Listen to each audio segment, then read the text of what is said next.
All right, everyone. We here at the Empowered to Conquer Youth Conference 2012. Your boy LP, aka L Peasy, with the peppermint tie and the J's on. Who you know do it like that? Swagged out. You know how we do it, man. So tell us a little bit about what you're doing here. Dude, man, it was crazy, man. We just got out of the session.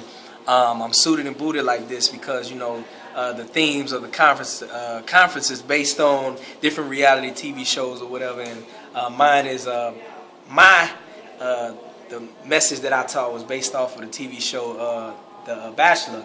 And my session, what I talked about was life after The Bachelor.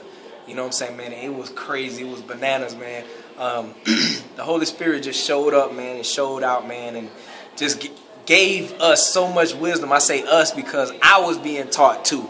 The thing that I had prepared, it didn't even come out the way I prepared it. The Holy Spirit just led me in a whole totally different direction.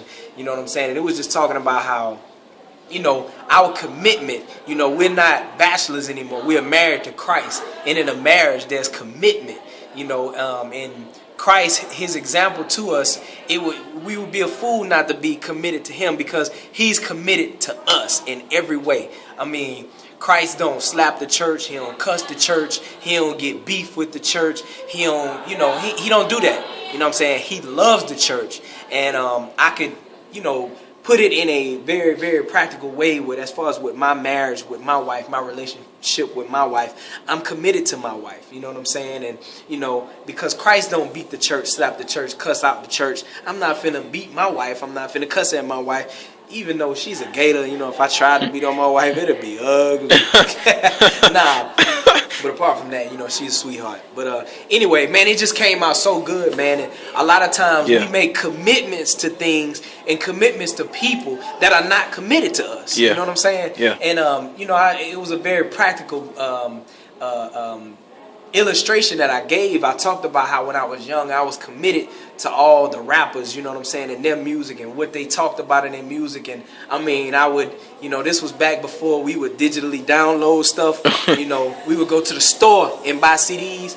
I would skip school just to make sure I got to the store to buy the CD so that I can be the first one with it. And I would learn the lyrics as much as I could before I got to school just to go and recite the lyrics. Because I was committed to that stuff. Right. Whatever they said in that music, man, I was committed to it.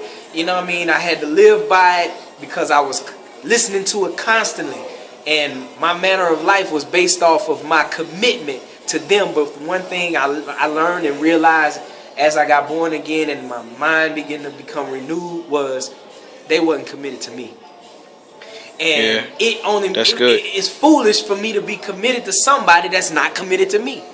You see what I'm saying? So in a natural way, you know what I'm saying, my wife, she wouldn't want to be committed to me if I wasn't committed to her. Right. So saying all that to say, man, when I got in a relationship with Christ and I learned that he was committed to me, I learned that he cared about me, he loved me, he had plans for me, all that, it only made sense for me to be committed to him. You know what I'm saying? And that's my life after The Bachelor. You know what I'm saying? No longer bachelor. Well, there you have it. But I'm married to Christ. There you have it. LP gave us that awesome definition. What it mean to live after you become married to Christ. You held that down, man. Yes, sir. Holla at your boy, man.